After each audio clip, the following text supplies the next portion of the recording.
អូខេក្នុងវីដេអូនេះmìnhនឹងនិយាយទៅជាមួយនឹងការប្រើប្រាស់ grammar ថ្មីបន្លែទៅជាមួយនឹងការពណ៌នាអំពី clause ដែរទៅជាមួយនឹងសំលៀកបំពាក់អញ្ចឹង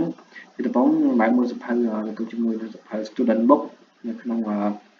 lesson B ទៅតាម would you take $10 អញ្ចឹងនៅក្នុងនេះគេមានការ conversation គ្នាទៅជាមួយនឹងការទិញអីបានអីចឹងវាមាន how high money did you excuse me how much is this land ទៅ oh it's only $20 ទៅអញ្ចឹងការសន្ទនាក៏មានពាក្យតែគេនិយាយទៅកាន់គ្នាយ៉ាងណាអញ្ចឹងmìnhមើល beginning for lower price អញ្ចឹងជាតម្លៃហ្នឹងគេថា how about it ឬក៏ will you take តើអ្នកនឹងយកវាមែនឬក៏ would you take អ្នកចង់បានវាអត់ចឹងទៅយើងសួរទៅកាន់អ្នកលក់អញ្ចឹងណា then suggestion different price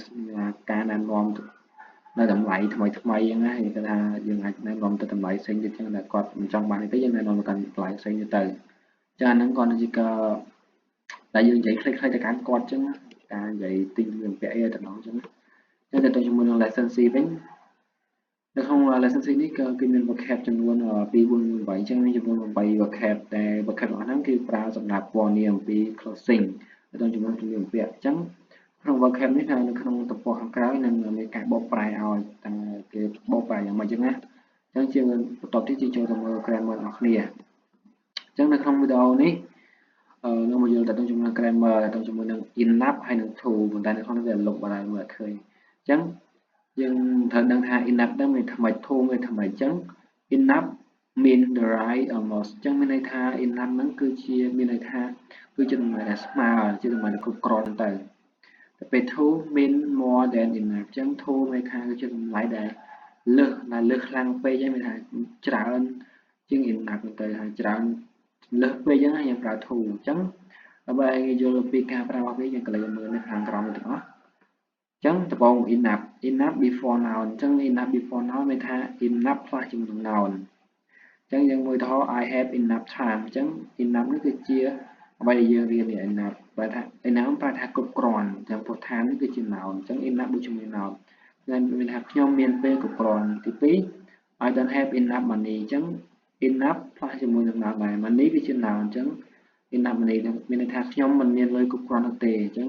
don't have នេះរៀនហើយ don't have ឬក៏អ្វីយើងបែរថាមានណានឹងទី2ទៅជាមួយនឹង enough after adjective អញ្ចឹងមាន after adjective មានថា adjective ផ្លាស់ជាមួយនឹង enough មានថា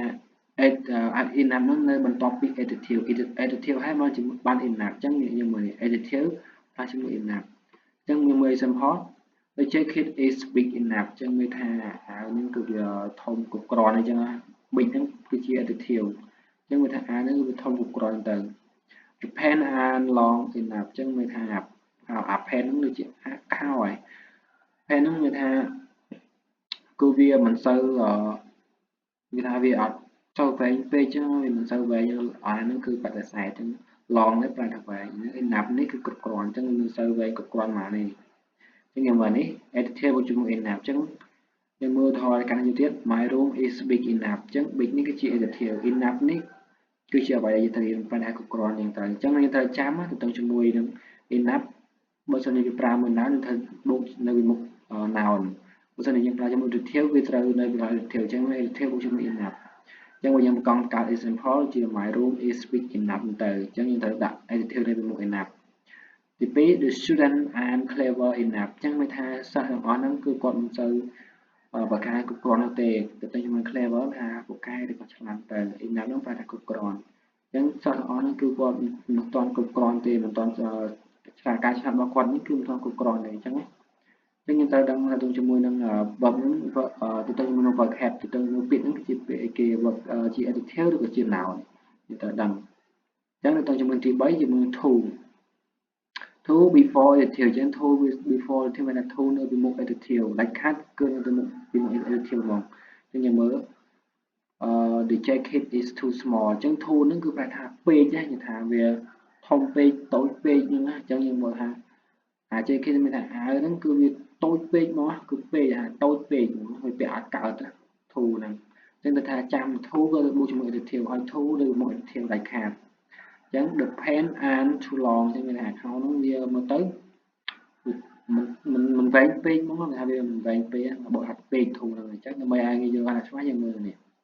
thu apply cho một adjective ឬក៏ adverb អញ្ចឹងពេលខ្លះវា apply ជាមួយ adverb ក៏បានដែរ adverb ដូចជាadjective ដែលបញ្ចប់ដោយ ly ហើយចងដូចជា clever នេះដូចជាquickly អញ្ចឹងណា quickly ដែលលឿនយ៉ាងលឿននឹងអីទៅ to quickly លឿនពេកអញ្ចឹងទៅតែជាមួយអាហ្នឹងណាអញ្ចឹងយើងមើលទៅ his house is too small អញ្ចឹងមានថាផ្ទះរបស់គាត់នឹងគឺតូចពេកហ្មងយើងនៅការនេះតូចពេក to គឺបូកជាមួយ adjective អញ្ចឹងត្រូវចាំ to បូកជាមួយ adjective ឬក៏ adverb យើងចាំកាលយើងត្រូវមើលទៅលើ adjective ឬក៏ to បើយើងប្រើជាមួយ to យើងត្រូវដឹងទីតាំងប្រើរបស់វាហើយយើងដាក់ត្រង់ណាអញ្ចឹងទី2 my computer are too expensive អញ្ចឹងមានថាកុំព្យូទ័ររបស់ខ្ញុំហ្នឹងគឺវាបិទថ្លៃពេកហើយអញ្ចឹងថ្លៃខ្លះកុំព្យូទ័ររបស់ខ្ញុំ to ហ្នឹងគឺថាវាថ្លៃលើសហើយអញ្ចឹងអានេះ expensive ហ្នឹងគឺជា adjective នេះគឺ to យើងត្រូវរៀនអញ្ចឹង grammar ហ្នឹងមានតែប៉ុណ្្នឹងទេយើងត្រូវតែចាំវាយើងត្រូវបូកជាមួយ noun adjective ជាមួយនឹង enough ទៅបូកជាមួយ adjective យើងតែចាំប៉ុណ្្នឹងបើយើងកើតយកមកគឺយើងអត់ងាយខុសទេហើយយើងត្រូវយល់មកបើមិនយើងប្រើវាអញ្ចឹងណា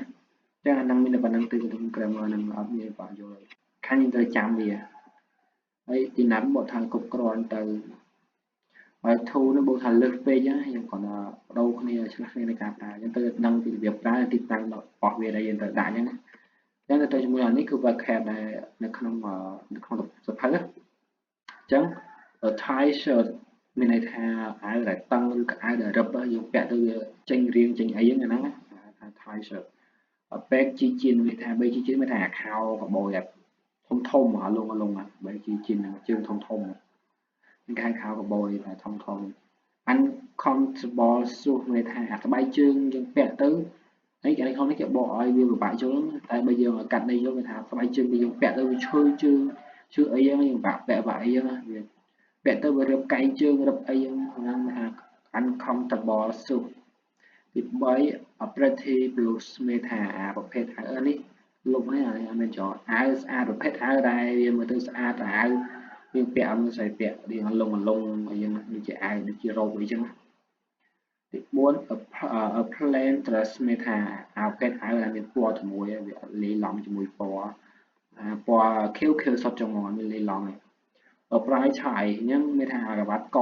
ដែលយើងមានពណ៌ស្អាតក្រវ៉ាត់កបានកមើលផុសមានពណ៌ស្អាតពណ៌ក្រហមពណ៌សអូខេណាអញ្ចឹងមួយទៀត comfortable plain អញ្ចឹងថា comfortable នេះខោដែលវាស្រួលពាក់ប្រភេទខោដែលលំដែលយើងពាក់ទៅវាមិនរឹបមិនតឹងពេកអញ្ចឹងមិនល្មមស្រួលពាក់គេយើងពាក់ខោ comfortable plain ហ្នឹងអញ្ចឹង